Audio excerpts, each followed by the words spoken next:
Bonjour, Soyeb Kayati. Bonjour. Merci d'être avec nous. Tout d'abord, avez-vous des nouvelles de Khaled? Comment se porte-t-il? Khaled, d'après le comité de défense, se porte plutôt bien. Je parle niveau santé physique, il se porte plutôt bien malgré la situation difficile qu'il est en train d'endurer. Moralement, il garde la confiance. Il est au courant de tout ce qui se fait pour sa libération.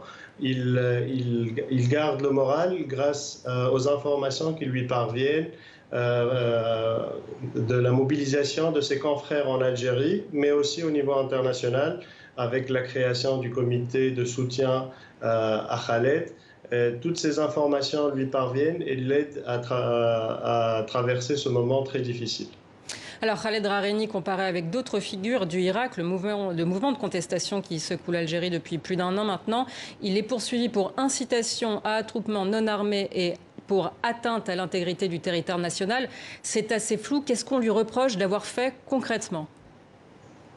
C'est ce que ne cessent de répéter les avocats de Khaled. Le dossier de Khaled est complètement vide. On ne sait pas ce qu'on lui reproche exactement.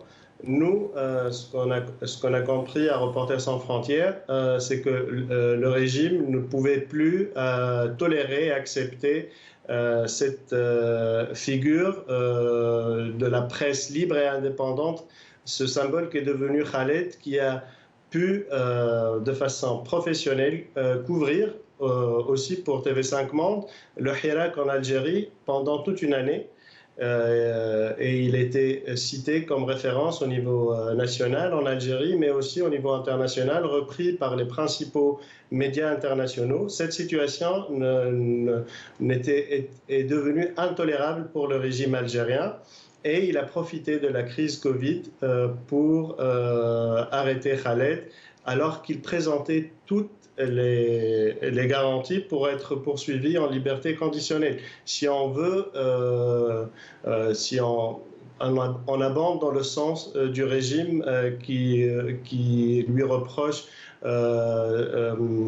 l'incitation à attroupement non armé, atteinte à l'intégrité nationale. Donc si on veut aller dans ce sens, Khaled présente déjà toutes les garanties pour être poursuivi en liberté conditionnelle. Khaled Rarini, sa liberté de ton, son indépendance sont connues des Algériens depuis un certain nombre d'années. Il a à plusieurs reprises été arrêté cette année. Pourquoi cette fois cela prend autant d'ampleur?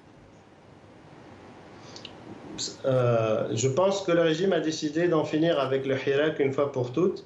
La Covid-19 présentait une bonne occasion pour museler les dernières voix dissonantes. Et Khaled, le symbole est devenu un symbole de la liberté de l'expression et de la liberté de l'information en Algérie, et ça ne pouvait plus être toléré.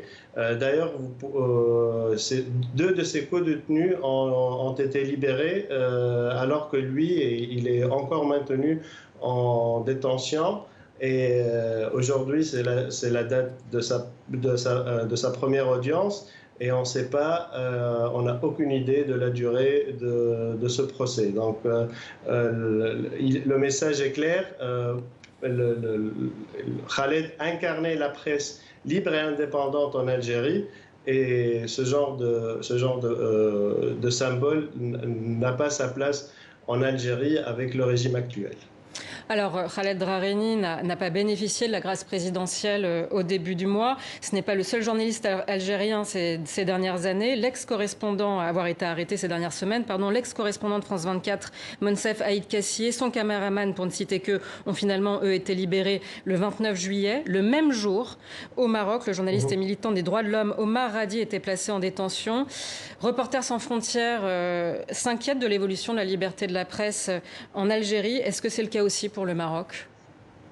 Malheureusement, c'est le cas aussi pour le Maroc, où l'acharnement judiciaire est la règle et c'est une peine qu'endure l'ensemble des journalistes libres et indépendants qui cherchent à mener leur mission de façon indépendante. Sur une année, on a eu 4 arrestations, toujours avec des affaires de mœurs. Donc, 3 journalistes de Akhbar El-Yawm, un des derniers journaux indépendants qui paraît encore au Royaume, et le cas Omar Radi qui vient confirmer cet acharnement du Royaume contre les journalistes indépendants. Ce que nous constatons, c'est que seule la version officielle des faits est tolérée au Maroc désormais. Et l'investigation, les enquêtes journalistiques ne sont plus tolérées. Donc, malheureusement, dans ces 2 pays de la région, les journalistes courent de graves risques et ils sont... Pardon ? Non, je vous en prie, terminez. Donc, c'est un risque d'être journaliste indépendant actuellement en Algérie et au Maroc. Et nous, on attire à RSF, on attire l'attention des 2 gouvernements pour les rappeler à leurs engagements internationaux en matière de liberté de l'information. Merci beaucoup, Soyeb Kayati, pour toutes ces informations. Nous suivrons bien entendu très attentivement le procès de notre correspondant à Alger, Khaled Drareni.